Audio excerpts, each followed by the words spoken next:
دا محله کبیره ده. په امام دارقطنی شپږ د پاسه 300 کې پیدا شوی دی، شپږ د پاسه 300 کې پیدا شوی دی، 15 300 کې دی وفات شوی دی، 15 300 کې دی وفات شوی دی، شپږ د پاسه 300 کې دی پیدا شوی دی امام دارقطنی، او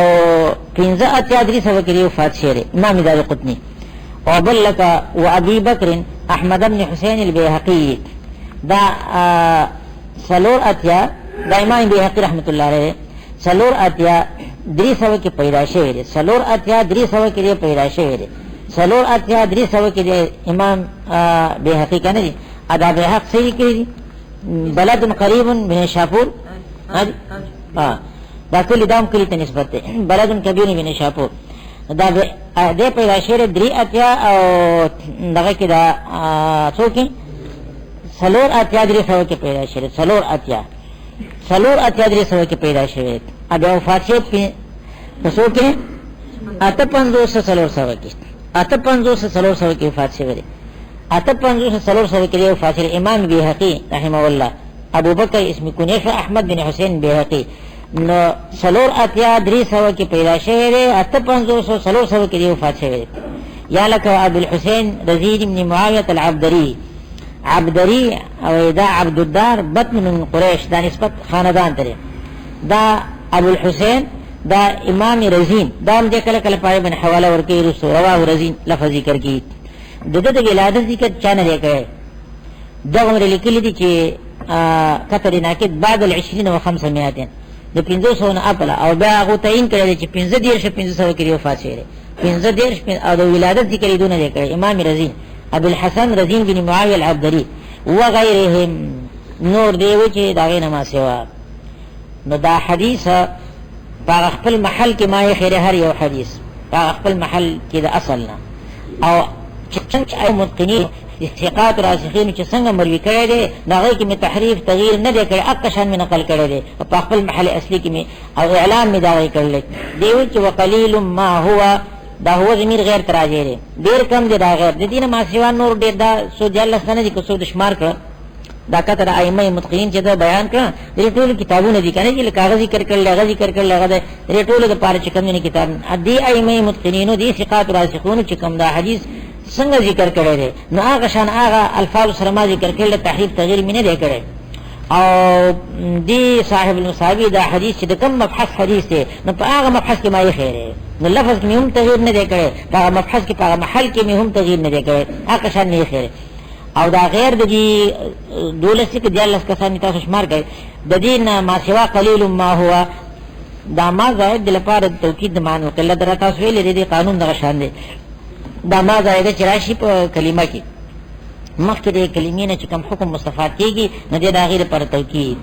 لکه د توکید د معنی قلت لپاره وقلیلا ما تشکرون قلیلا ما ما زائد لپاره د توکید د معنی قلت دا په حکم د دې کې لکه دویم ځل چې قلیلا ذکر شي وقلیلا تشکرون دا دویم قلیلا په ځای باندې ما زائد لګیدل خبره یاله کبه کثیرا ما دا ما د تاکید د کثرت لپاره ذکر شي نو تاکید د کثرت لپاره معنا دا چې لکه دویم ځل چې کثیرا ذکر شي وکثیرا لکه دوه ځل چې کثیرا ته ذکر شي او کله کله د مخکنی کلمه کې ابهام مقصد وي نو دې تاکید د معنی الابهام کې لکه رجل ما جاءني رجل ما رجل خو یو سړی دی ما چې سره ټل کا نو سو خواږي ګرځي چې ګنډیو ته واچي او توبه رجل ما یو سړی د پته نه لګي کو نه نه معلوم و رجل ما دا ما ټکی چې سره لګي کې ابهام زیات شو کله کله د افادی د تحقیر د پر راځي د توکید د تحقیر د پر کله د توکید د تعظیم د پر مخکې کلمه ته وایا رجل یو سړی غنه دې به خوند غنه دې چې ما دې سره ټل کا جسم به خوند شه رجل تنکیر د تعظیم د پر وایا عظیم شان سره چې ما دې سره ټل کا بیا سم اوچت سړی شو دا کوم حکم چې د ما کومې کلمې پورې د ما ملصق شي دا هغه کلمې کې چې کوم مقصود حکم وي نو هغه مقصودی حکم د پر دې تاکید راولي نه په حکم دا هغه کې لکه دویم ځل چې کلمه واپس یا حکم مؤکد کوي مضبوط کوي تحقیر مضبوط کوي تقلیل مضبوط کوي تکثیر مضبوط کوي تعظیم مضبوط کوي ابهام مضبوط کوي دا وقلیل ما کم دی کم دی سم کم دی هو دا غیر ډیر کم دی دا خو مخکې کلام سره ولګي او دا اوس یو اشکال لري په خیال کې راغی هغه د فقیدته مسله باندې توګي دا خو ائمه ثلاثه نمونه حدیث لري تا واغسته امام مالک رحمت الله علیه امام شافعی رحمت الله علیه امام احمد بن حنبل رحمت الله علیه، امام ابو حنیفه رحمت الله علیه کله پیدا شوی کله وفات شوی. دا مختصر خبره ده. مرقات لکه د ټول پوره سوانح ذکر کړی دي چې کتابي دي مرقات هغه د هر یو پوره حالات ذکر کړی دي چې الله کدا د کوم دلته ذکر کړی. بیا امام حنیفه رحمت الله حالات ذکر کړی دي. امام حنیفه رحمت الله علیه پیدا شوی 88 سنه هجری کې او وفات شوی 150 سنه هجری کې. 88 سنه هجری کې پیدا شوی 88 سنه هجری کې. او صحابه لیدلی دي ادرک اربعه من الصحابه. انس لیدلی حضرت انس، عبد الله بن ابي اوفا لیدلی، سهل لیدلی، سهل بن سعد او ابو الطفيل دا صحابي چې ټولو کې اخر کې فاصله غیر لیدلی. څلور صحابه امام ابو حنیفه رحمۃ اللہ علیہ لیدلی دي. دې تابعی دي. اگر که روایت نه وي صحیح طریقې سره نه ثابت شي لیکن لیدلی دي. څلور صحابه امام ابو حنیفه رحمۃ اللہ علیہ انس رضی الله عنه، عبد الله بن ابي اوفا، سهل بن سعد، ابو الطفيل. پیدا شوی 88 سنه هجری کې. 88 د هجرت رسول الله صلی الله علیه کال شوی. نو دې کې با صحابه خو اکثر وفاتیو خدا خدای پاک چې د ډېر عمرونه ور کړیو. دي صحابه د څلور کسان دلیدلی حضرت انس لیدلی او عبد الله بن ابي اوفا لیدلی، سهل بن سعد لیدلی، ابو الطفيل لیدلی. 88 کې پیدا شوی دی. 150 کې وفات شوی. 150 کې وفات شوی. په خبره پوهیږي دا یو ټکی پاتې شو په کاوه دا دا امام وقلیل ما هو کم دی هو دا غیر د دیونه انور کډیر کم دی. اوس دې کې دا یو اشکال په خیال کې راغی د فقيه دا دا دی چې ته امام صاحب المصابيح محی سنه امام محی سنه هغه اغفال کړل، هغه حدیث کې سند نه ذکر کړي ځکه وحذف الاسانید. نو دا قصور دا په کلام کې د دې وجنه تکمیل کو نه لکه دا قصور خدای نه دی وباسل ته تا هم سند د حدیث نه ذکر کړي. سند خو هغه ټول رجال ته تا ټول رجال نه دي مسمى کړي.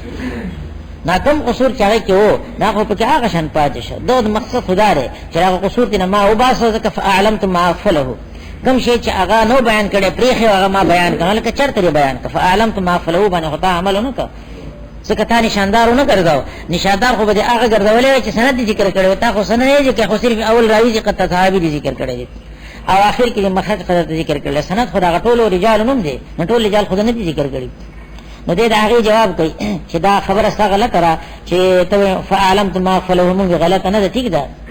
کله چې موږ مخرج الحديث ذکر کوم چې رواه ابو داود یا دې چې رواه فلان نه هغه خو موږ به پروا ګرځولې د سند د هغه خپل سند رسول الله صلی الله علیه وسلم تر رسولې ده. نو چې کله سره حواله پاغو باندې ورکی نو ګویا چې د حدیث سند ذکر شو اجمالا. نو دا ذکر دا اعلان او ذکر کول دغه چې کوم نه دا عام شي حقیقتا نه کې حکم نه لکه مثلا وإني أدعي چې میزان سبق الحديث إليهم کله چې منسوب کوم حدیث إليهم دی أي موتا نو دا دې سره کأني أسندت إلى النبي صلى الله عليه وسلم ویل کې چې ورسول رسول الله صلی الله علیه وسلم ته مسند کوم پیغمبر علیه السلام ویل کې ټول سند ذکر کوم اوله دا په حکم دا غي کړت دا ځکه لانهم ذکروا چې دا اماما قد فرغوا منه دو فارغین ذکر کول سند نو اغنونا عنه مونږ ته به پروا یې کړی دا د ذکر کول سند نه ذکر کول سند موږ به پروا کړو ځکه چې هغه په پورا تحقیق سره او په پورا ضبط سره او په پورا احتیاط سره هغه در سند د پر حدیث ذکر کړی دی چې موږ هغه ذکر کړل نه بس ګویا دا سند جو زمون سند شکل دی نه دا چې لکه چې ذکر شي سند او اغنونا مونږ ته به پروا یې کړی دا هو عنه دري دا وسغه خپل التزامات په کتاب کې اخره ته بیانې. مطلب دا شو چې دا هغه په کتاب کې چې کوم کمالات وو چې حدیث په خپل محل لایقه کې او هغه حدیث هغه روایت چې هغه ذکر کړی دی هغه د ائمه متقنین او ثقات نو هغه شان کمال دا کمال ما په خپل کتاب کې ملحوظ ساتل لري او کوم نقیصه چې کتاب کې هغه نقیصه مې نظر کړل ځکه چې هغه بیان نه وکړي او ما بیان د سند کو ذکر راوی می ذکر ک مخرج می ذکر ک او راوی د مخرج ذکر کول نه شو لکه چې ما یې سند ذکر کړی فان خبره باندې پوهیږي او ستر د خپل کتاب بیان چې خپل کتاب ما په څه طریقې سره ترتیب ویل ورکړي وي وسرت الكتب وسرت ان وذات او اورت ما ذکر ک ران ور کتابونه بابونه لرا دا کتابونه بابونه مراړه محمد طویل چې یو کم دیرش کتابونه دي او دغه چې کوم درې سوا او ویشتا بابونه دي او فصلونه پکې یو زر او اته دیش دي تیسره یو زر اته دیش ویلو یو زر اته دیش فصلونه ذکر کړی دي او احادیث په کې تا اضافه د مشکات کې کومه ده د څلور زره څلور سوا څلور دیش هغه او پنځلس سوا او یو لس پاسه یو نیم زر احادیث سره ذکر کړی دي دین مجموعه چې کثر پکې معتبر نه کړی تقریبا 6 زره نه جوړي دغه مرګه احادیث دي او دغه چې کوم دي دا فصول یو زر او اته دیرش دي او بابونه چې کوم 320 دي او کتابونه په کې یو کم دي مثلا باندې په کتاب دغه عنوان د فصل نه لګي دا دغه صاحب المصابي دغه د مشکات خبره مرته کول چې مشکات پر خپل کتاب کې دا کار کړل د دې سی وای وسرت الكتب والابواب ما کتابونه لکه کتاب الایمان کتاب الطهارت کتاب الفلان کتاب بابونه لکه باب اذان فی باب فلان دغه کتابونه او بابونه ما ذکر کړی دي کما سردها څنګه چې ذکر کړی دي څنګه ترتیب د کتابونو د بابونو چې غور کړی دي نو هغه ترتیب د کتابونو د بابونو افصول د کنه ذکر کې چې هغه فصل نه دی ویلي هغه د فصل په دی باندې عنوان بل مختار کړل یو عنوان دو عنوان ذکر کړی دي درې ذکر کړي خو کتابونه بابونو خود دا دغه یو شانتي وسرت الكتب والابواب کما سردها یعنی کما رتبها کما وضعها کما وضعها لکه څنګه کما رتبها لکه څنګه چې هغه مرتب کړی دی هغه ذکر کړی دی دغه شنما ذکر کړی دی دغه نه خلاف نه کوي وقت فیت اثره فيها اما تابعداري کړل د نقش ادم فيها په ذکر کول د کتابونو د بابونو کې مثلا باندې پیږي اسرهم ټیکته او اثرهم د لفظ لري دوه طریقو سره صحیح دي اسرهم ټیکته او اثرهم ټیکته قدم چې سره واخلي او چې کې دغه دلانه چې کوم نقش لري هغه نقش قدم وي وقت فیت اثره یا اسره فيها په کتابونو وقسمت كل باب قرب الالتزام ذکر کې خپل دغه یو خو کتابونه بابونه مې په خپل کتاب کې ذکر کړی دي په هغه ترتیب کې ذکر کړی دي چې صاحب المصابي ذکر کړی دي او دا بل التزام د خپل کتاب دی وقسمت كل باب اما دا کړی دی تقسیم کړی مې هر باب لره غالبا على فصول سلام مشتمل کړی دی مې هر باب لري على فصول ثلاثه په دریو فصل باندې هر باب غالبا ذکر چې کله کله بعض بابونو کې په خپل و چې دي کې فصل ثاني نشته یا وي فصل اول نشته کله فصل ثالث پکې ته نشته غالبا اغلب ځینو کې هر مبحث هغه ما مشتمل کړی دی قسمت کړی مې دی یعنی مشتمل کړی مې دی په څه باندې په دریو فصل باندې او په هغه دریو فصل باندې عنوان مې فصل الاول او ثاني او ثالث مې لګولې دي او په هغه کې زما طریقه بیا دارا چې په فصل اول کې هغه احادیث په ذکر کوم په فصل ثاني کې بعد اول قسم او فصل ثالث کې بعد نور قسم هغه درې فصل دي اول په فصول ثلاثه کې ما هغه یعنی اول فصل له هغه احادیثونه جوړل دا احادیث په ذکر شری اخرجه الشيخان چې هغه شیخان د دوه په اصطلاح کې شیخان لګي بخاری او مسلم دا د دې اصطلاح اوس کې ګڼ شیخ خلق شیخان دي دا پلان کې شیخ دی دا پلان کې شیخ دی هغه شیخانو ته دوه شیخ نه وای د دوه محدثین په اصطلاح کې شیخین چې چری راشي دا دواله تسنیه دا بخاری مسلم کې نه اخلي اگر کدا نور علما د دې نه کم نه دي لوی عالمان دي امام ابو داود رحمت الله علیه ته 15 لک احادیث یاد امام ترمذی تدغ شان یاد او امام مسلم تدری لک احادیث یاد او امام بخاری تشبغ لک احادیث یاد دا شپږ لک احادیث نه دی لګي انتخاب البخاری کړی دی امام ابو داود 15 لک او مستحضر احادیث نه انتخاب دا غي کړی دی دغه هر یو هغه دغه چې کم نه هغه ځان له شان والده لیکن دا د دې محدثین اصطلاح چې شیخین ذکر کوي فقط نه بخاری مسلم اخلي دا غو د هغه احادیث ذکر کول هغه شرطونه په خپل کتابونو کې هغه ډېر مضبوط تکلف دي هر نمونه حدیث هغه نه ذکر کوي په خپل کتاب کې نو دا شیخان اکما اخرجو اولها اول فصول کې ما هغه یعنی اول په احادیث په فصول کې په اول فصل کې چې کوم ذکر کو هغه حدیث ذکر کو چې خارج کړي هغه شیخان یعنی هغه ذکر کړي او احدهما يدعو نو چې هغه دعا ذکر کړي نو هغه ته متفقون علیه وي چې یو ذکر کړي به دا غینو مخرج رواه البخاری یا رواه مسلم او دغه حدیث چې په اول فصل کې ذکر کوم او شیخین ذکر کړل نو دا حدیث شیخین نما سوا نور او محدثین به هم ذکر کړي خو زبد بل چانوم نه اخلم بل چاته به کو نه ویم بلکې صرف ری دونو نه باخلم دغه حدیث په دوه ذکر کړل د دې ذکر کول سره نور به هم ذکر کړي لیکن زه د بل چانوم بناخلم سوا ردیونه مثلا باندې پیږي تاسو وقت فیت بهما ما اکتفا کړی د بهما په شیخین باندې و ان اشترك فيه الغير اگر کنور خلق په دې کې شریک شي پراوړو کې په دې حدیث پراوړو کې نور علما هم شریک شي د سره لیکن ما په دوی اتفاق کړل ول لعلو درجته ما في الروایت ځکه په روایت کې د درجه ډیره اوچه ترات مثلا باندې کې د روایت په لحاظ سره دوی کې څومره اتقان دي څومره حفظ دي نو هغه شان په بل چا کې نشته دو دا کم شرطونه چې لکه امام مسلم رحمت الله علیه په خپل یو ځای کې تصریح کوي په دې باندې یو حدیث کې یو دغه نه تاسو کې چې را څنګه دی هغه دا ټیک دی چې ټیک دی نه تاولی نه ذکر کړي هغه خو یار څوګره شاګل خو نه کنه چې کوم صحیح حدیث به ذکر کوم ارس د چې نه چې حدیث صحیح به ذکر کوم زه هغه صحیح حدیث ذکر کوم چې بای من اجماعي د صحت اجماعي دی اتفاق د علماء کې را صحیح دی ورته مرکلک شرط هغه ذکر کړی دغه رنګ امام بخاری رحمت الله علیه د هر عادل ضابط روایت نه ذکر کوي هغه راوی چې کثیر الملازمه وي د استاد سره کثیر الضبط وي او نور شرطونه چې هغه کې اختلال حافظین حافظین مختلف نه وي صحیح عقیده وي او داسې چې مدلس نه وي مسله باندې قصور پکې ته نه دا شرطونه هغه بل قسم شرطونه دي په حدیث معانان کې چې دی چې له ملاقات خامخا شي نفس معاصرت نه کافي کوي نو د چې کوم د روایت شرطونه دي هغه ډیر کلک ته مضبوط شرطونه دي آیت په شرطونه چې په کوم حدیث کې وایي شي هغه کې د نصیحت معنا نه جوړیږي بیا خبره معنی پوي نو د دې سی وایي چې وقت فیت بهما وینشت ما اتفاق کړی ته په دې شیخانو باندې په نوم غستو کې چې را د ذکر کړی دي وینشت رکه فيه اگر کا شرکت کړی دی په دې حدیث راو کې الغیر نور بل چا هم شرکت کړی دی په لعلو الداول میں اتفاق دی باندې کړل لعلو درجه ما فی الروایت اول فصل کې خدای غدي هغه حدیث ما اخرجه الشيخان او دویم ما اورده غیرهما چې ذکر کړل غیر د شیخانو من الائمه المذکورین دا مخکې دا دغه سنن دی امام ابو داود ذکر کړل یا امام دارمی ذکر کړل یا څه دویم هغه دا دو فصل چې کوم دي خدای عنوان بدل کړل د الفصل الاول او د الفصل الثاني او دا دو قسم حدیث هغه چې هغه د مصابيح را نقل کړل دي لکه مصابيح خواغت نه تعبیر د اول نه په صحه سره کوي او د دویم نه تعبیر په حسان سره کوي ا دې نه تعبیر په الفصل الاول سره کوي او په الفصل الثاني سره کوي دا غری وصالحها ادریم پاغه په فصول کې ما هغه احادیث مشتمل پاغه اشتمال علی معنی الباب چې مشتمل پاغه مقصد د باب نه لکه باب د سره لپاره مناقض شوی لکه مثلا باب الطهارت د طهارت مقصد کې دا حدیث چې هغه د طهارت متعلق وینو په معنی الباب باندې مشتمل وي یعنی باب چې کوم مقصد د لپاره د تړلې دی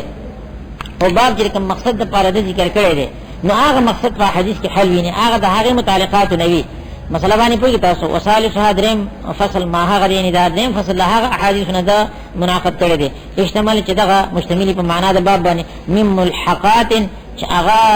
احادیث ملحقه من ملحقات مناسبه چې هغه ملحقات وي هغه ملحق کړي شي د مخکنی سره مناسب د معنا د مقصد سره مناسب د معنا د باب سره مناسب د مقصد سره ملحقات مناسبه یعنی هغه احادیث چې هغه پر ملحق کړي شي وي او مناسب د هغه معنا سره ملائم د هغه مبحث سره لکه هغه باب الطهارت مثلا نو حدیث کوم د طهارت متعلق مسله ده دغه دریم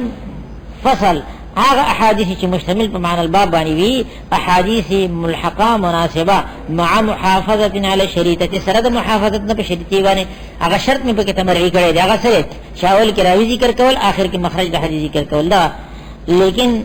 دا پروا مې نه ساتل چې را مرفوع دي کې غیر مرفوع دي وان كان مأثورا اگر کوي دا حدیث منقول عن السلف والخلف د سلف او د خلفنا مطلب دا چې ما پروا نه ساتل چې دا صحابین نقل او دل کې سلف او د خلفنا مراد صحابي او تابعین یا ساتي غره خري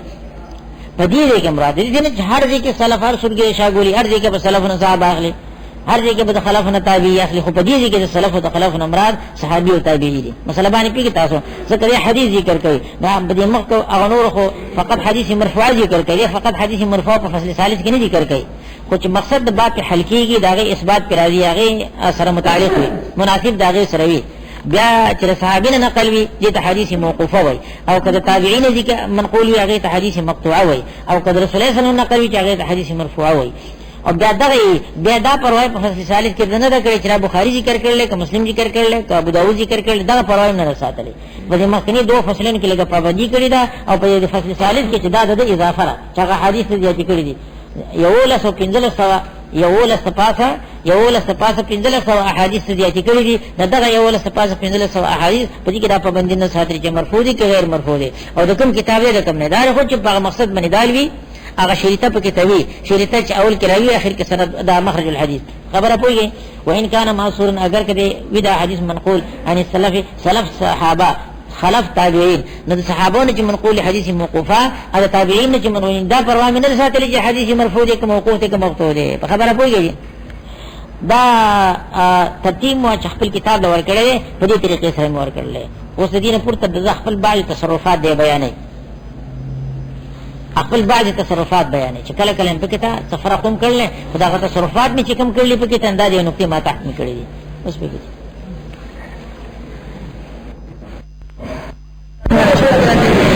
انك ان فقدت حديثا في باب فذلك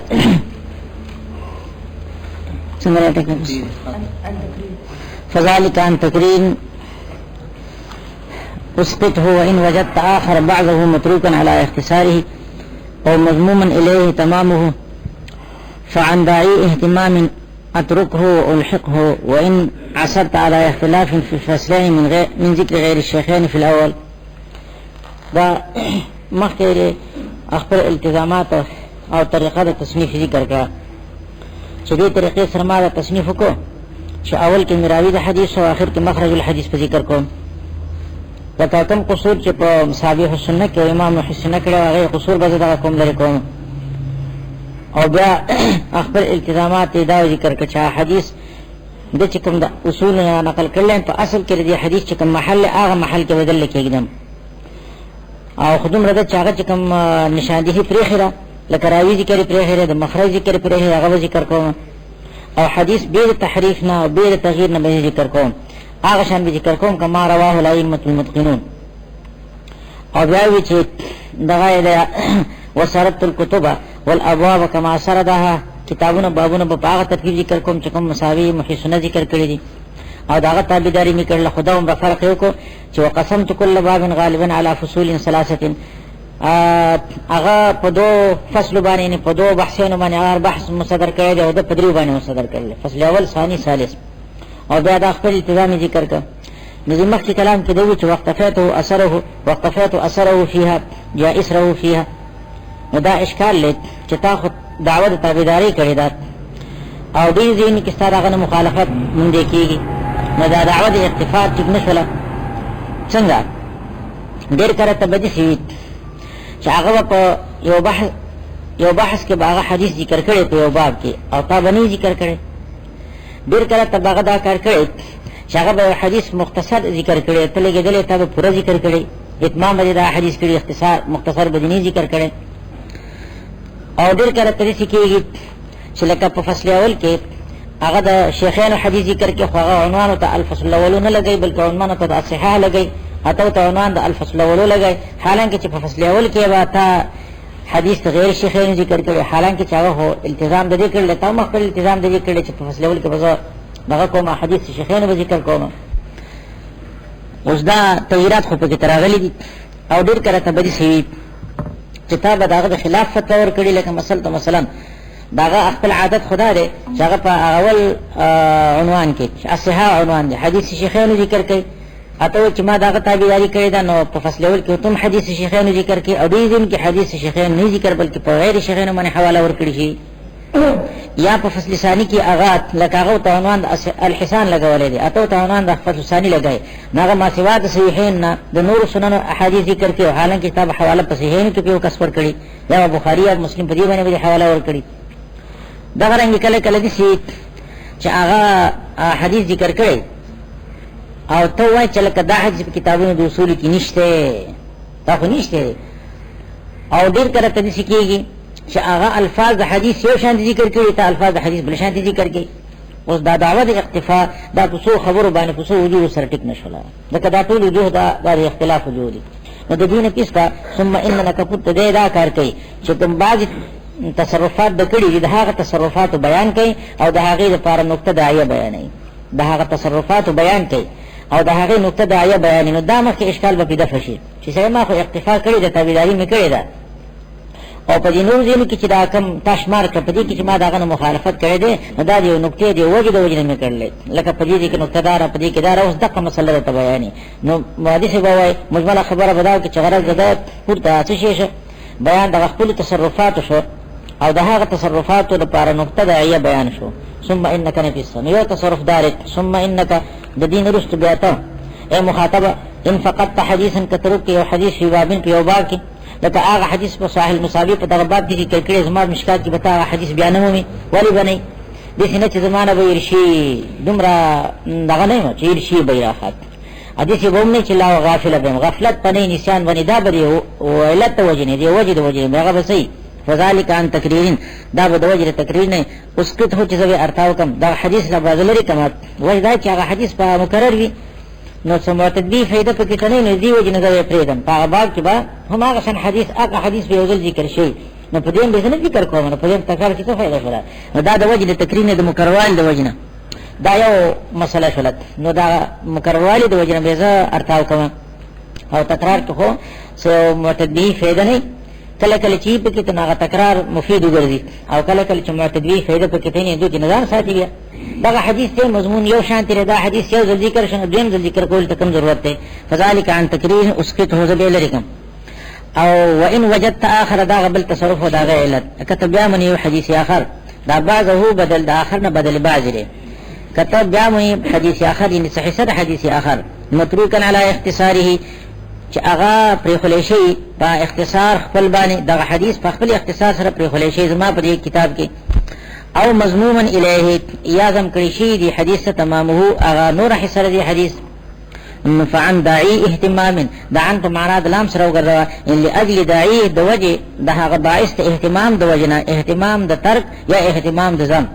نو دا باعث په اهتمام او ترک یا د اهتمام او زم دغه د وجنه اترکه ذو پریدم یعنی زم بینکم اختصار باندې به پریدم او والحق دا معنا دا او سره دی یعنی او الحق یا بزا الحاقم دا حدیث سره یعنی دا زم بکوم هغه پرکوم. خلاصه د دې دا مطلب د دې دا دی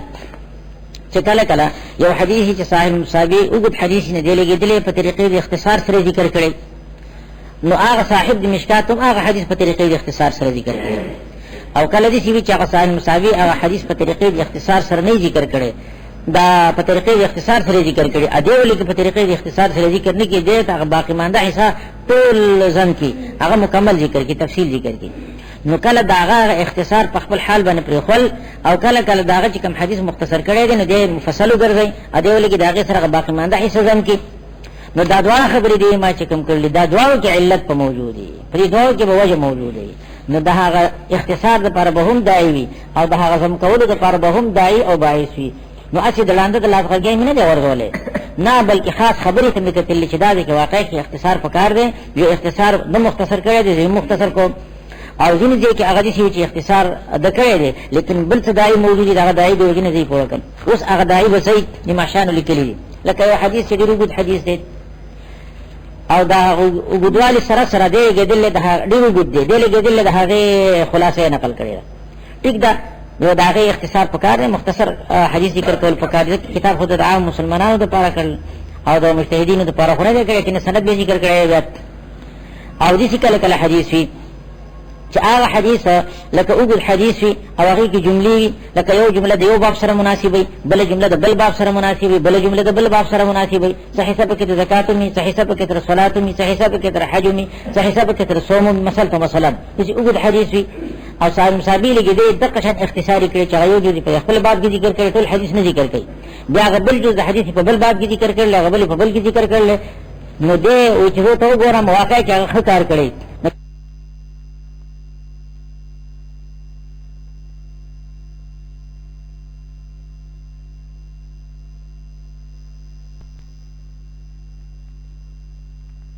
سره دې چې مختصر ذکر کوي زولګه ما باقي ما د حصہ سره تلکم فعن داعی اهتمام یعنی د وجه د باعث اهتمام نه اهتمام د څه شي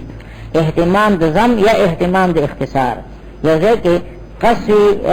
د اختصار واقع کې اختصار پکاري یو ځکه اهتمام د زم پکاري او نو هغه کې هغه داعی د اهتمام او ترک د وجه نه ترک کومه په اختصار پرېدم او د داعی د انضمام د وجه نه زم کومه هغه حدیث هغه باقی مانده ټوکړه به زم کوم نو دا د صاحب المصابي هغه اختصار باندې اختصار کول پرېخول او یا دغه په اختصار باندې اضافه کول دا ډول خبره دا د وجه نه دي یو علت د وجه نه دي فعن داعی د عن په معنا د لام سره دوی د وجه د باعث اهتمام د ترک یا د باعث اهتمام د زم د وجه نه اترکه او الحقه لف نشر مرتب دي بعضهم متروكا على اختصاره اترك وداعي اهتمام دا اختصاري او مضموما اليه تمامه والحق دا والحق دا مضمون لتمامه سلگي ادا والله والسلگي خبره پوي دا تصرف شبل وان وجدت اخر كتب من حديث اخر بعضه بعض دي حديث متروكا على اختصاره دا اختصاری کی جنید کی دو احتمال ذکر کړی دي یا سوال مصابی تم ذکر کړی دي چې اضافه تمثل کله فاعل ته کی کله مفعول ته کی او دام کې دې اختصاری زمير حدیث تراجي کی نو ته بیامني وجدت ان صادفت اخر دبل حدیث سره ملاقات شي چې هغه د صحیح چې متروک نه را اختصاری چې دا یعنی پس مشکات کې هغه په اختصار سال مساوي باندې باقي پرې خولې شي دا هم ټیک ده او چې متروک علی اختصاری کې زمي سال مساوي تراجی نه کې بلکې حدیث راځي کې هم ټیک ده او دا زیات غوړه ده ځکه چې او مضموما الیه تمامه کې دا ضمیر خو حدیث تراجی ده دا اختصاری کې دا ضمیر هم حدیث تراجی کا چې تفکیک ضمائر نه راشي بد نظمی رانه شي نص یو شي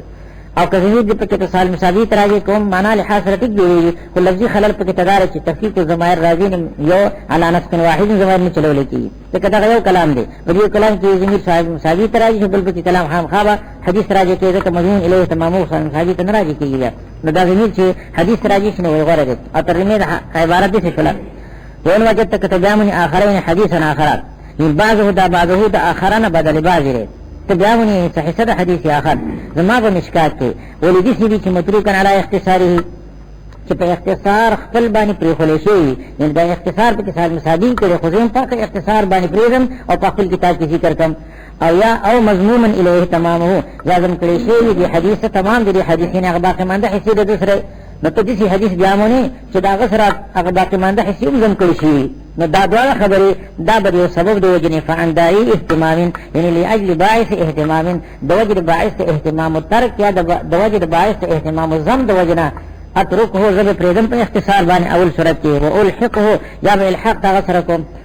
وین اثرت علی اختلاف فی الفصلین دا قبل تصرف دی ذکر کې دا غیر پاره وجه ذکر کوي او کته خبردار شي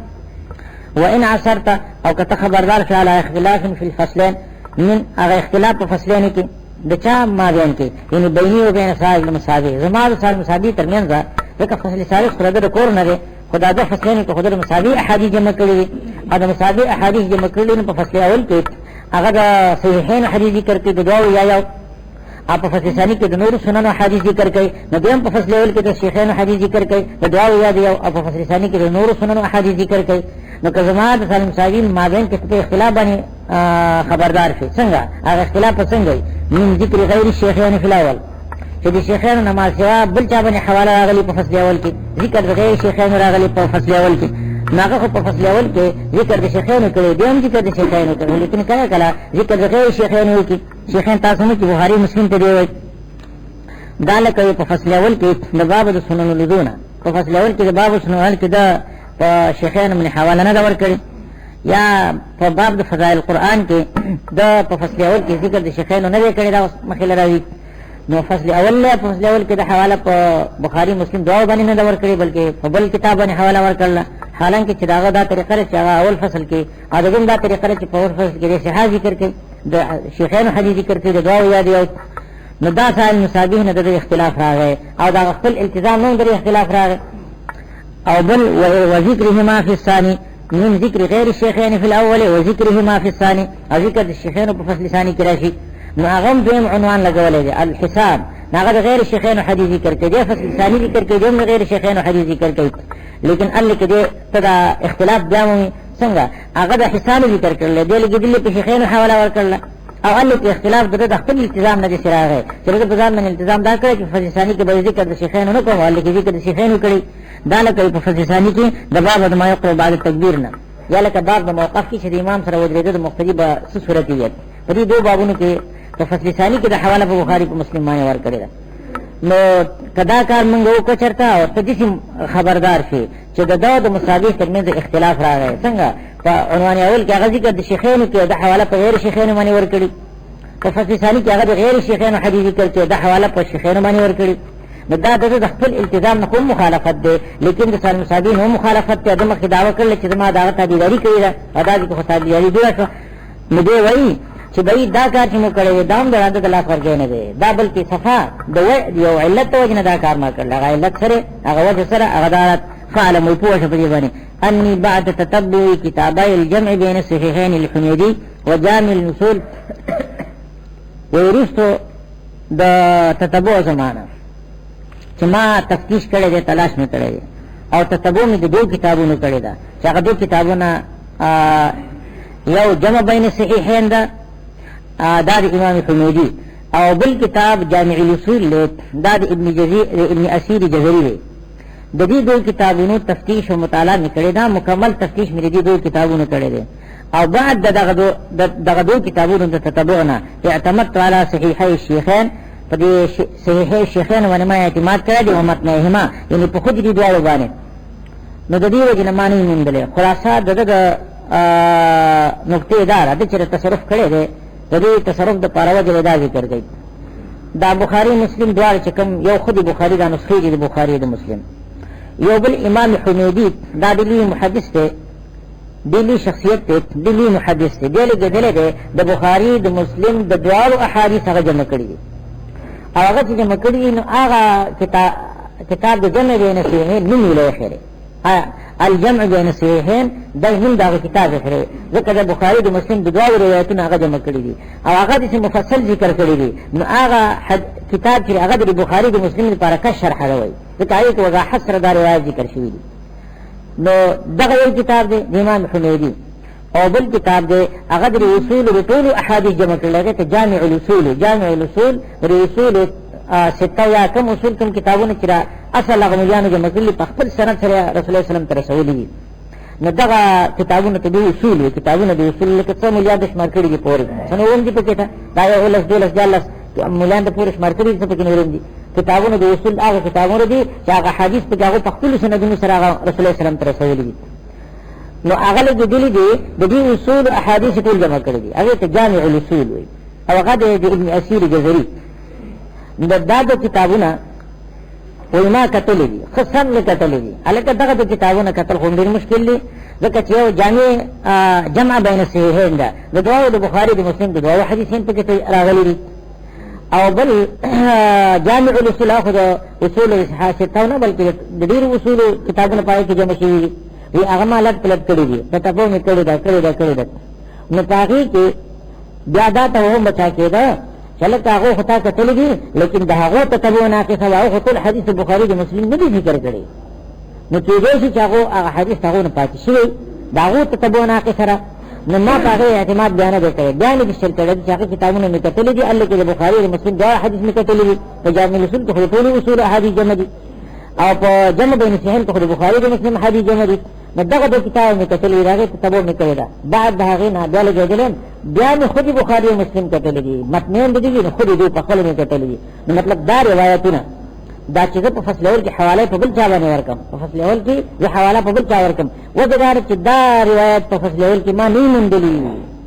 اکته کتاب کوتهی کړي قصور به کړي دي نه سیا قصور نه چرته کړي دي ما مکمل تفحص کړي دي مکمل تتبع نه کړي دا حتی چې هغه د کتابه چې په منزله د شرح لپاره د بخاری د مسلم هغه هم کتل دي اځان خود بخاری مسلم هم کتل دي نو دغه روایت چې ما د فصل اول کې ذکر کړی دی حواله نه بل چا ور کړی دا د حواله نه په دغه بنیاد باندې ور کړی چې ما نه دي مندلې ما ته یقیني پته لګیدل چې سال مصابي کې داغه خطا شوی دی داغه په خطای باندې ما جزم راغلی دی چې یقینا خطا شوی کنه خامخا هغه جمع بین صحیحین کتاب کې بودا بخاری مسلم کتاب حدیث خدای جمع کړی دي کنه په جامع الاصول کې هغه ټول اصول چې توا حدیث هغه جمع کړی دي د بخاری مسلم حدیث ما یې کیستا نن په هغه کتاب کې مندل دي بلکې مندل دا حدیث په دی وجنه د حواله په بخاری مسلم نو ورکوم او بل چا حواله ورکوم چې کوم کتاب یې هغه حدیث نو وجه دا چې ما ته تبو کړی دا مکمله تبو نه کړی دا قصور نه کړی په کتاب ما په تبو ته قصور نشته نو د هغه باندې ما جزم راغلی دی چې دا حدیث دار بخاری د مسلم نه دی او ما په دې جزم راغلی چې محی سنت خطا شوی دی نو بعد د هغه نه زه حواله په چا باندې ورکم هغه چا باندې ورکم چې حدیث په کوم ځای کې موجود دی خبر باندې پیږي هغه په فصل اول کې چې ذکر کوم هغه فصل اول کې هغه ذکر کړی زه ذکر کوم خودم راته چې حواله بل کتاب باندې ورکم بل کتاب ذکر کوم چې حدیث بل کتاب دی دا غرض په فصل ثاني کوم د قواعد چې په بخاری په مسلم باندې حواله ورکم ځکه کتاب دی بخاری او مسلم اگر کا صاحب د مصادیق په فصل ثاني کې ذکر کړي ان په غدیم عنوان کې ذکر کړي نظام په دیم عنوان کې ذکر کړي لیکن حواله ورکم حواله په اسی کتاب باندې ورکم ځکه د تکمله خدا غدا دا حواله نه دور کړي هغه حواله نه دور کړي حواله ورکړي چې د مخرج وکړي ځکه د مخرج غلط نشي کولای بیا کنه نو کدیم فصل کې حدیث بخاری د مسلمي خامخابت بخاری مسلم ته حواله کوي او اول فصل کې حدیث بخاری د مسلم نه دی خامخا چې کوم کتاب ذکر هغه کتاب ذکر کوي حواله خو غلطه دی نشي ورکولای لیکن دا اشکال په کې ته چې له کتاب ته تبونی کوي کتاب سوسیا به کوي دا خپل دغه د پاره دا وجه ذکر کوي چې تبون مکمل کړل سوسیا قصور په کې نه کوي مکمل کار نه کوي هغه کتاب الجمع بین صحیحین امام حمیدی غنیم کتلې ده او جامع الاصول هم کتلې ده نو ما ته یقیني پته لګېدل چې خان صاحب خطا شوی دی په دې کې مسله باندې پیږي تاسو نو دې وجه اده خو ذکر د مخرج نه کوي صراحتا تفصیلا او زه خو ذکر د مخرج صراحتا تفصیلا کوي حواله به صحیح ورکړي غلط حواله خو څوک نه ورکوي په خبره خو پونه شي تاسو فعلم پوښه ان ذا بعد تتبع رسل تفتیش زمانہ کتابین دی اصل کې کوي انون د تسنید خدای شان په اضافه کې تایید نو کتابین دي کتابای الجمع او جامع الاصول دا دو کتاب دي چې جمع بین فيه انده او بل کتاب جامع الاصول له کیفانت من ذکر حبیب ومنزلی من ذکرانه لري کیفانت من ذکر حبیب ومنزلی یثق الله بین الدخول فهو بل من کتابه ادو کتابونه کتابونه دي هغه نن په اضافه سره ساقط شي من دو کتابه دې سره تتبو زمانه دو کتابونه لره شغله سره الجمع بین الصحيحين جواب دا کتاب نوم دی ښا دا الجمع بین الصحيحين د کتاب نوم دی په پښتو خو نه پیږي اته به مشکل کار باندې نه اسکله یو جمع بین الصحيحين دا چا دی کتاب د امام حمیدی دا حمیدیان چې کومې دي دا متأخر دی د سره د امام بخاری رحمت الله علیه استاد هغه اول حدیث ذکر کړل حدثنا الحمیدی هغه حمیدی ډیر مخکې تیر شوی دی او دا حمیدی متأخر دی هغه مخکنی حمیدی چې هغه د امام شافعی رحمت الله علیه مرګره امام شافعی چې کله مصر تلال د وفات شو دغه دغه څنګه مکه مکرمه کې دی راشه هغه مکی راوړي ادا حمیدی چې کوم نه دا هغه حمیدی نه دا بل حمیدی دی دا له خدمت کړل نو دا له تاریخ هغه بیان کړل نو امام حمیدی دا کتاب د جمع بین صحیحین دا جمع بین صحیحین د کتاب نوم دی خدای کتاب د چا دی د امام حمیدی او بل کتاب وجامع الاصول دا کتابین دغه کنه مضاف له دی هغه کتابه دو کتابونه دي چا دي یو کتاب د جمع دی او بل کتاب د جامع الاصول دی دا جامع الاصول ابن اسیر جزری دی النهایه کتاب کړی دی ډیر جلدی کې غریب الحدیث په جمع کړل غریب الحدیث په جمع دی محدث دی دا دو کتابه چې یو جمع بین صحیحین دا چې هغه امام حمیدی د بل جامع الاصول کتاب دی چې هغه ابن اسیر جزری دی نو سره تتبو زمانه دي کتابونه لرا چې دا ما د دې تتبو کړی دی د دې تتبو نه بعد به نسل کړی دی فقط هغه نه اکتفا نه کړی بلکې اعتمدت علی صحیحی الشیخین و متنهما دا متنهما د صحیحین او فرع څخه بیان دی نو ما د اعتماد کړی دی په صحیحی الشیخین باندې په صحیحی د شیخین باندې او د غیر متنین باندې په خودي بخاری مسلم ما به اعتماد کړی دی نو اول میغه کتل په دیم نمبر کې مستقیم مسلم بخاری کتل دي نو په دې باندې ما اعتماد کړی دی نو مطلب دا چې ما ته دا یقیني جزم راغلی دی چې ثاني مصابي خطا شعر دا حدیث دا د په فصل اول کې ذکر کړی دی په عنوان اول کې ذکر کړی دی دا د بخاری د مسلم نه دی دا د په فصل ثاني کې په عنوان ثاني کې ذکر کړی دا د بخاری د مسلم دی نو د هغه اعتماد د وجنه چې ما ته جذب راغلی په خطای د سائل مصابي باندې نو ما ذکر کار کړی دی چې اول عنوان کې ما حواله په غیر د شیخین ورکړی دا او په عنوان ثاني کې ما حواله په شیخین باندې ورکړل دا مضمون دغه کنه وان عثرت علی اختلاف کته خبردار شي په اختلاف باندې زما د سائل مصابي ترمنځ په فصلونو کې عنوانونه کې فصلین د فصلین خو دا عنوان دی او دا عنوان الصحه هو الحسان دار نو که زما دغه من کې اختلاف نه ته خبردار شي دا اختلاف څنګه لري هغه دغه چې من ذکر غیر الشيخين في الاول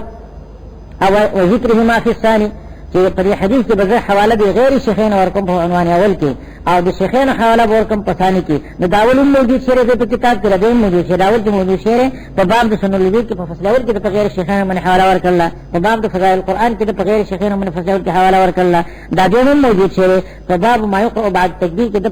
شیخین حواله ورکړل فصل ثاني کې په شیخین حواله ورکړل او په باب الموقف کې په فصل ثاني کې د شیخین من حواله ورکړل مثلا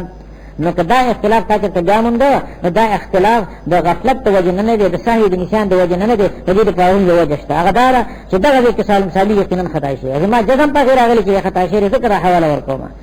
خیال ته مونږ سره فعلم اني بعد تتبعي كتابي الجمع بين صحيحين الحميدي وجامع الاصول اعتمدت على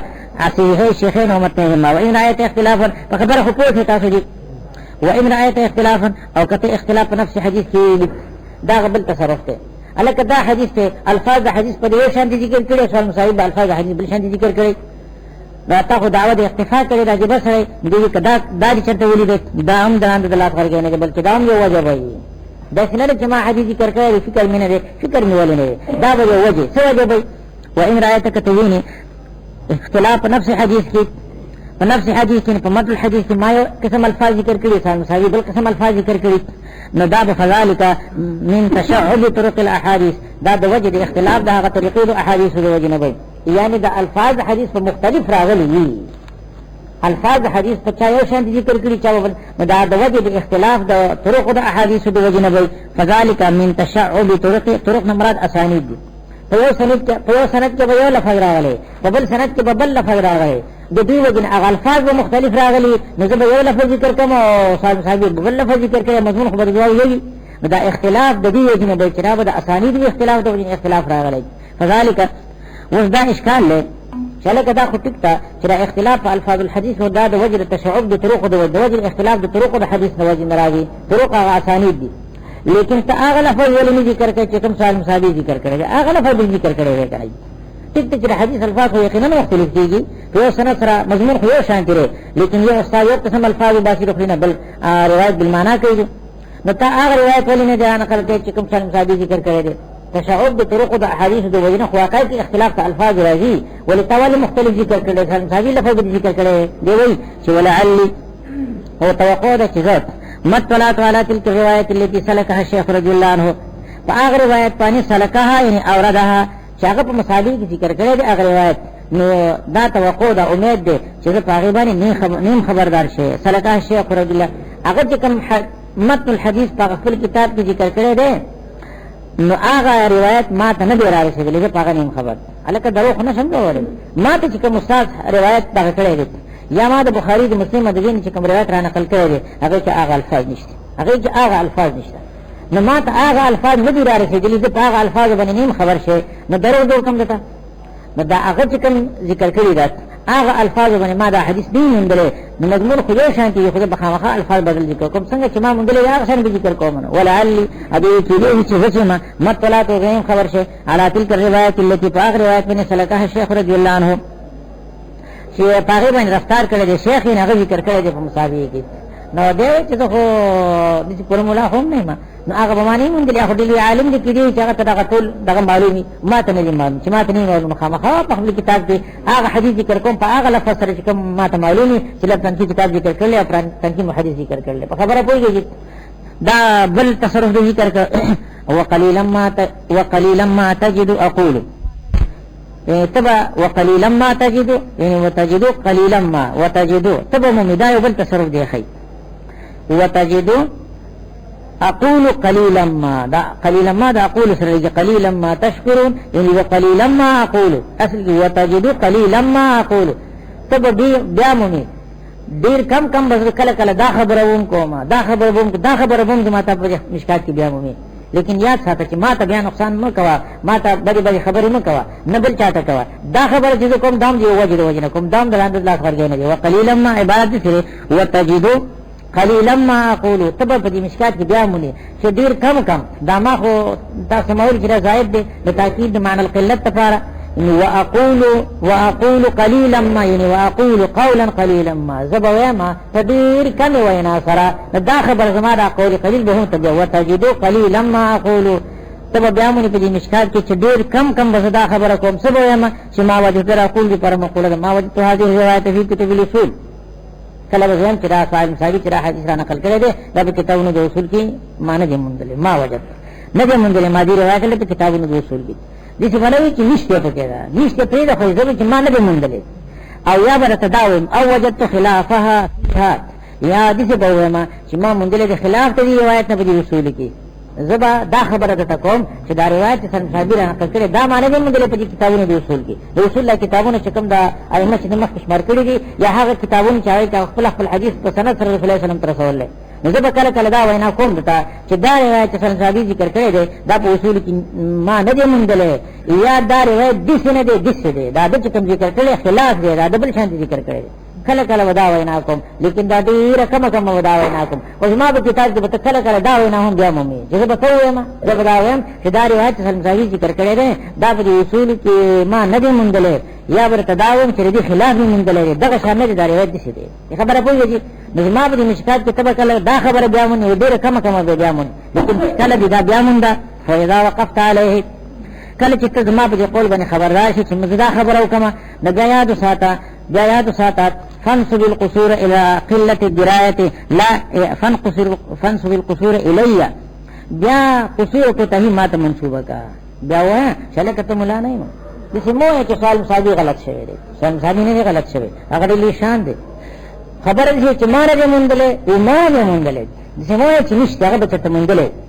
یا خلاف دا غي مونډلې دی الکه تا خلاف مونډلې دی هغه حدیث هغه څنګه ذکر کوم اق شان دی نو د کوتاهی نسبت ته هغه ته مقابل کې ما ته وکا فن سب القصور الی دار دا ادب دی محی سنه خو سید دی کنه داغه د سیادت حق دی او بل ډیر مشر دی نو مشرع حق دی محدث دی له محدثي حق دی د سیادت حق دی او د مشرع حق دی او د لوی علم حق دی چې هغه نسبت ما ته کوي زر پیسې سره نه ما هغه ډیر لوی سره دی هغه ته نسبت مکا فن سب القصور الی نسبت قصور ما ته وکا ولی لقلت الدرايه ذک علم ما کم دی د کمواله دی لا اله جناب الشیخ د شیخ دربار ته جناب دربار ته د خدمت جناب د خدمت دا الفاظ ادب دي خدمت جناب الکه د جناب د دربار خدمت څوک نه کوي سړي په خدمت کې داغه په حضور کې خط لګي خدا سے الفاظ ادب دي لا اله جناب الشیخ دربار د شیخ ته نسبت وي نه غته نسبت مکو وسړیا رفع الله قدره فی الدارین داغه مرتبه د خدای پاک خدا دارین کې چته کی حاشا لله یا حاشا لله یا حاشا الله من ذلک د دین دی اغا پاک ساتل شي داغه نه دي پاک حاشا لله وقلنا حاشا لله ما هذا بشرا فدي حاشا په معنا کې یو دمشي احتمالات دي شارحین ذکر کړي یا حرف ته په معنا د تنزیه او د تبریز سره دي یا اسم دی اسمیت راجح دی ذکر مضاف مستعمل شي او تنوین کې هم راغلي دي اضافه تنوین خواص الاسم نه دي حاشا الله هم راغلي دي حاشا په قران شریف کې یو قرات هم راغلي دي نو دې وجه اصل دا حرف نه دی فکار چې اسم دي خو یې اسم دی یا مرادف د تنزیه سره دی حاشا یعنی تنزیها و براءه لله او یا اسم فعل په معنا د جانبه او د بعد سره دی یا په معنا د معاذ الله سره دی حاشا لله من ذلك زمونږ تړي ولا کنه خدای دا لږه پاتې شي کې یو دعا وکړه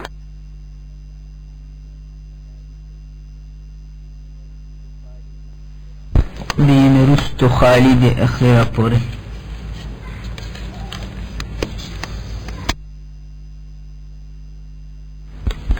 أعوذ بالله من الشيطان الرجيم بسم الله الرحمن الرحيم وقلنا حاشا لله ما هذا بشرا إن هذا إلا ملك كريم وقل حاش لله